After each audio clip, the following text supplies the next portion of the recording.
आज मैं एक पिछले 27 तारीख से घटनाक्रम रुड़की के अंदर चल रहा है, उसके बारे में मैं कुछ अपने समाज के जो हमारे प्रसिद्ध और प्रतिष्ठित लोग हैं उनको थोड़ी सी जानकारी देना चाहूँगा कि जो घटना यहाँ हो रही है उसके संबंध में उन लोगों ने अपना हरियाणा, उत्तर प्रदेश, ये अपना उत्तराखंड, तीनों डिस्ट्रिक्ट के लोगों ने जो एक अहम भूमिका इस केस में निभाई है, उसके लिए मैं उनका, समाज के लोगों का दिल की गहराई से बहुत बहुत धन्यवाद करता हूँ। मैं अपने समाज के प्रतिष्ठित लोगों से कहना चाहता हूँ कि फ़िलहाल जो ये हमारे यहाँ इस केस को पूरे को जाति से जोड़ दिया है, समाज से जोड़ दिया है, उसका समाज को कहीं ना कहीं नुकसान भी उठाना पड़ता है। और मैं कहना चाहूँगा कि इस केस को हम लोग अगर एक व्यक्तिगत रूप में लड़े, क्योंकि एक व्यक्ति ने हमारे समाज को जो एक अपने आप में आहत पहुंचाई है, कुछ अपशब्द बोले हैं, उसको भी कम से कम अपने दायरे में रहते हुए और अपना मान सम्मान देखते हुए किस पद पर वो बैठे हैं, अपने पद की गरिमा के अनुरूप वो शोभा नहीं देता है। किसी के घर में आग लगाना, किसी के महल में आग लगाना, किसी को कभी किसी स्तर पर गाड़ी कटने जा रही थी, क्या था, इस तरीके के उकसाने के जो उनके एक अपने आप प्रयास रहे, तो मैं कहना चाहूँगा कि दूसरे समाज के लोग भी कम से कम ये तो ज़रूर देख लें कि गलतियाँ जहाँ होती रही, उन गलतियों के माध्यम से हम लोग अपने समाज के अंदर जो एक बहुत बड़ी अपने आप में एक आग की तरह, जंगल में आग की तरह जो एक नाराज़गी फैल रही है, उसके लिए हम अपने समाज से निवेदन करेंगे, रिक्वेस्ट करेंगे कि आप इसमें थोड़ा संयम बरतें और संयम बरतते हुए अपनी सद्बुद्धि का परिचय देते हुए जो हमारे समाज के लोगों को कुछ आहत पहुंची है, उसके लिए वो दूसरा आदमी माफ़ी मांगने का काम कर रहा है, लेकिन इसकी माफ़ी भी ज़्यादा लंबी नहीं चलती। ये सुबह माफ़ी मांगते हैं, शाम को फिर भड़क जाते हैं, क्योंकि इनका यही पता नहीं कि हम बोल रहे क्या और हमारे मुंह से निकल रहा क्या। तो ऐसे वक्त में हम लोग कम से कम दूसरे समाज को किसी तरह की टीस ना पहुँचे, ताकि ये आदमी फ्री में लाभ, जैसे पहले हमारे लोगों ने कुछ आंदोलन किए, उनका लाभ उठा करके ये गुर्जर विरोधी ताकतों को अपने साथ मिला करके उनका लाभ उठा करके ये ऐसे पद पर बैठेगा जहाँ से प्रदेश के कायदे और कानून संचालित होते हैं। ये छोटा मोटा पद नहीं है। और हम लोगों ने देखा है कि अभी हम लोग जिस तरीके से इसमें अपनी भागीदारी निभा रहे हैं,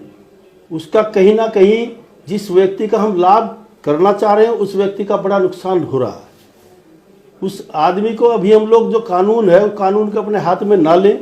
और कानून के दायरे में हम लोग लड़ाई लड़ें, तो सब समाज के लिए हित होगा। समाज हमारा अपने आप में बहुत मार्शल कौम है, इसको समझाना भी भारी है और इसको उकसाना भी भारी है। अब ये उकसा हुए लोग हैं, तो उस उकसा हुए लोगों को थोड़ा बहुत कहीं ना कहीं जवाब देकर ही ये अपने उस जो इनका एक अंदर की आग है, उस आग को बुझाने का काम कर रहे हैं। और मैं आपसे रिक्वेस्ट करता हूं कि जब भी आप लोगों को, हम लोगों को आपकी ज़रूरत पड़ी, तो आप लोग एक नहीं अनेक और हजारों हजारों की संख्या में नहीं, लाखों की संख्या में अपने साधन से, अपने खर्चे से, अपने प्राणों की आहुति देने के लिए तैयार हो जाते हैं। इसके लिए मैं आपके पूरे के पूरे समाज का दिल की गहराई से बहुत बहुत धन्यवाद करता हूँ। आज समय है कि अभी हम लोग जब कानून के फंदे में फंस चुके हैं, तो हमें कानून ही बाहर निकालेगा। और शासन प्रशासन इसमें कोई आपकी अनदेखी नहीं कर रहा है। शासन प्रशासन ने जैसे रिपोर्ट लिखी गई, उस रिपोर्ट के माध्यम से ऐसी छोटी धाराओं में भी 28 घंटे हवालात में बैठा करके दूसरे व्यक्ति को कोर्ट से जमानत मिली। अब हमारी जो रिपोर्ट लिखी हुई थी, उस रिपोर्ट में हमारी कहीं ऐसा कोई हमने लिख करके नहीं दिया ताकि 307 जैसी धाराएं, संगीन आपराधिक धाराओं में मुकदमा दर्ज हो। तो मेरा तो ये कहना है कि हम लोग इस लड़ाई को अपनी व्यक्तिगत लड़ाई ना समझते हुए ये समाज को समझना होगा कि हम लोग पहले छोटी छोटी चीज़ों में बटे और इसका दूसरे लोग इकट्ठा होकर के हम लोगों को एक बहुत बड़ा राजनीतिक नुकसान देते हैं। हम उन सभी भाइयों से निवेदन करते हैं कि आप लोग कम से कम इस जो ये प्रकरण है, इस प्रकरण को हम लोग बड़ी नज़दीकी से देखे हैं। मैं भी इसमें गया हूँ और मिला हूँ। इसमें राजा साहब ने भी ये कहा कि इसमें आंदोलन की जरूरत नहीं है, क्योंकि ये कानून की लड़ाई है, कानून से ही हम लोगों को इस लड़ाई को लड़ना पड़ेगा। तो मेरा तो आपसे निवेदन है कि किसी के बहकावे में आकर के आप लोग अपना कीमती समय और अपनी शक्ति का दुरुपयोग ना करें। इन्हीं शब्दों के साथ मैं आपसे पुनः अपील करता हूं कि जब भी आप लोगों की कहीं कोई ऐसी ज़रूरत हो तो हम आप लोगों को सूचित करें। आप लोग तादाद में नहीं, आप असंख्य लोगों के साथ में अपना यहाँ योगदान देते रहेंगे। इन्हीं शब्दों के साथ मैं आपका हार्दिक अभिनंदन करता हूँ, दिल की गहराइयों से आपका स्वागत करता हूँ। आपने जो ये ऋण हमारे ऊपर चढ़ाया, हम भी कभी ना कभी आपके इस ऋण का कहीं ना कहीं ब्याज के रूप में चुकाने का काम करेंगे। और ये समाज, हमारा जो समाज है, इसको हम दूसरे लोगों से भी कहना चाहते हैं कि ये जिसके साथ खड़ा होता है, ये दिल के तार जोड़ करके खड़ा होता है, किसी को धोखा नहीं देता।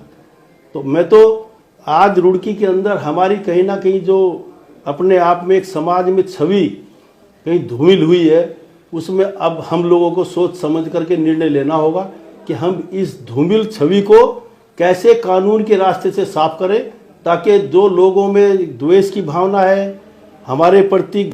नफरत की भावना है, उस भावनाओं को हम अपनी तरफ कैसे करें। हम सब समाज को साथ लेकर के ये लड़ाई लड़ेंगे। सब समाज हमारी साथ है, सब प्रशासन हमारी साथ है। कहीं कोई शासन प्रशासन की कोई गलती हो तो हम उसको इकट्ठा होकर के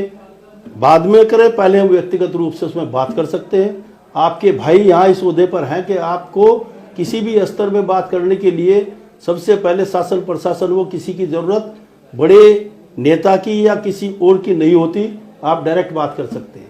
तो मेरा तो आपसे निवेदन है